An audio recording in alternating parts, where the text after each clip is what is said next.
Hello friends, welcome to my YouTube channel. तो friends, कैसे हैं आप लोग? आई होप कि ठीक ठाक होंगे। तो फ्रेंड्स, आज हम आप लोगों के लिए कक्षा 12वीं के विषय अर्थशास्त्र का कुछ इंपॉर्टेंट वेरी इंपॉर्टेंट क्वेश्चंस लेकर के आया हूँ, जिसके बारे में आपको बताऊंगा कि अगर आप एमपी बोर्ड से पास नहीं हो पाए हैं और आप रुक जाना योजना में अगर आप फॉर्म फिल किए हैं, यानी कि परीक्षा फॉर्म भरे हैं, तो आपको अगर मैं बताऊंगा कि अगर आप 25 यानी कि 25 में 25 अगर आप नंबर लाते हैं तो क्या यह सही नहीं है? तो फ्रेंड्स, मैं इसी को आपको इसमें मैं वेरी इंपॉर्टेंट क्वेश्चन लेकर आ गया हूँ, क्योंकि ये हो सकता है आपके एग्जाम में आ सकते हैं। तो फ्रेंड्स, कभी कभी होता क्या है, कुछ ऐसा होता है कि आप जो सोच करके जाते हैं, अगर आप जो सोच के जाएंगे, यानी कि आप सोच कर ये जाते हैं कि ये क्वेश्चन हमारे एग्जाम में नहीं आएगा, लेकिन वही क्वेश्चन आपका एग्जाम में आ जाता है, तो आप क्या करेंगे?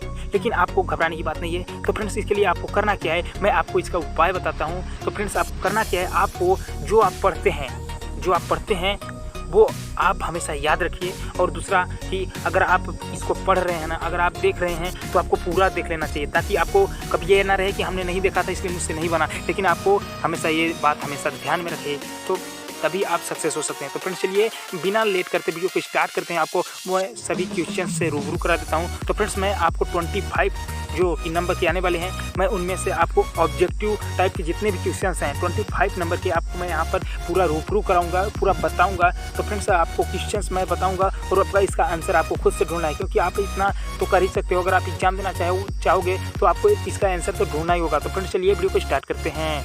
तो फ्रेंड्स, सबसे पहले आपका प्रश्न, पहला नंबर का प्रश्न क्या है, चूज द करेक्ट ऑप्शन। तो फ्रेंड्स, मैं आपको हिंदी में बताऊंगा, आपको इंग्लिश में नहीं बताऊंगा, क्योंकि अधिकतर ऑडियंस जो है हिंदी वाले हैं। तो फ्रेंड्स, चलिए मैं आपको बताता हूं कि ये प्रश्न क्या कहता है कि आपको सही विकल्प का चयन करना है। तो फ्रेंड्स, आप देख ही सकते हैं।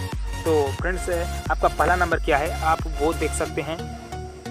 आपका पहला नंबर है, आप यहाँ से देख सकते हैं कि आपका ये जो पहले नंबर का सवाल है क्या कर रहा था, योगात्मक अर्थशास्त्र का दूसरा नाम क्या है। तो फ्रेंड्स, मैं आपको बता दूं कि इसके जो आपको 4 ऑप्शन मिलते हैं। फर्स्ट में है समष्टि, 2 में है यानी कि बी में है व्यष्टि अर्थशास्त्र, सी में है दोनों और डी में है कोई नहीं। तो फ्रेंड्स, जो भी सही है आपको सही कर लेना है। अब चलते हैं अगले सवाल की ओर। अगला सवाल आपका क्या है, यानी कि प्रश्न आपका अगला क्या है। तो आपका अगला प्रश्न है, आप यहाँ से देख सकते हैं।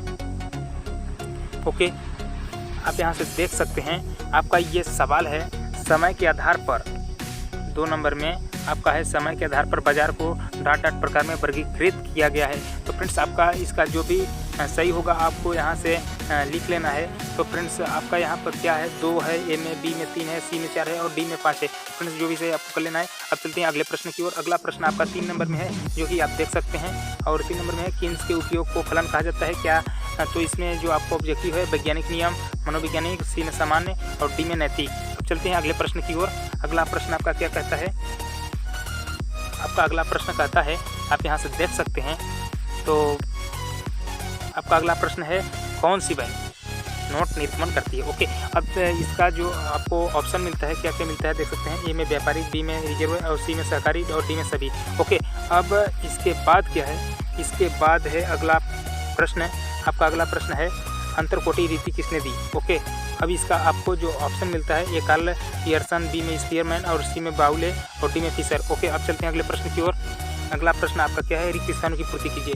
तो फ्रेंड्स, आपका ये जो रिक्त स्थान की पूर्ति कीजिए लिखा है, तो इसमें आपको जो कि आपको यहाँ पर जो फिल करना है, आपका ये फिल करने वाला प्रश्न आगे है।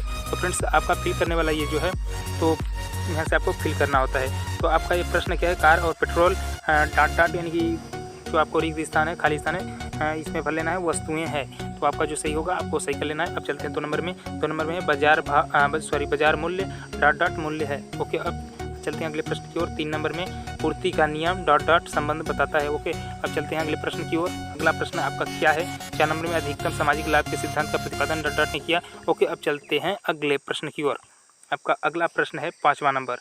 ओके, तो फ्रेंड्स, आपका 5वां नंबर में क्या है, किन्स का रोजगार सिद्धांत डॉट कालीन है। ओके, अब चलते हैं अगले प्रश्न की ओर। आपका अगला प्रश्न क्या है, वो देख सकते हैं, सही जोड़ी बनाइए। ओके, आपका है सही जोड़ी बनाइए, और इसमें आपको सही जोड़ी बना लेना है। और इसमें है 1 नंबर में रोजगार का निर्धारण, बी में है मुद्रास्फीति और सी में है प्रत्यक्ष कर और 4 में है निर्देशांक, 5 में है सरकार का आय व्यय। ओके, अब इसमें जो इसके डायरेक्शन में है वो मैं बता देता हूँ, आपको सही कर लेना है। मुद्रा की मात्रा में वृद्धि, आयकर, प्रभावपूर्ण मांग के द्वारा द्वारा राजस्व आर्थिक बैरोमीटर। ओके, अब चलते हैं अगले प्रश्न की ओर। आपका अगले प्रश्न की ओर क्या है वो देख सकते हैं। तो अगला प्रश्न क्या है, आपका अगला प्रश्न है एक शब्द एक वाक्य में उत्तर देना है। ओके, तो इसमें क्या करना है, आपको एक शब्द या एक वाक्य में उत्तर देना होगा।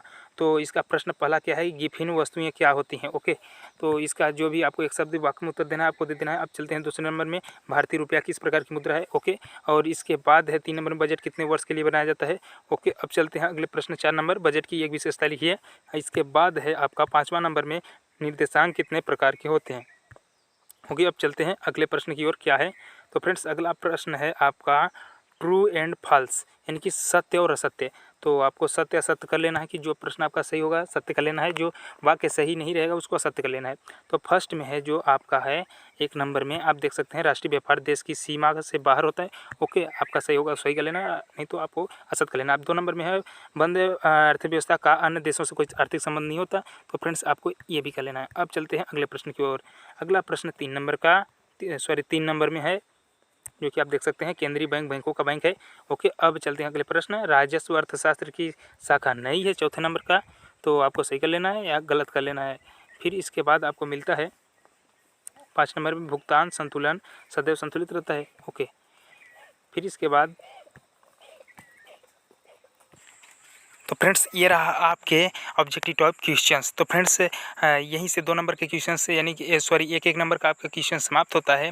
तो फ्रेंड्स मैं उम्मीद करूंगा कि आपको यह प्रश्न समझ में आ गया होगा। तो फ्रेंड्स अगर आपको इसी तरह से अगर लॉन्ग क्वेश्चंस भी चाहिए तो कमेंट में जरूर बताना। अगर चैनल पर नहीं होगा तो सब्सक्राइब कर लेना, और वीडियो को यहीं से समाप्त करते हैं। धन्यवाद।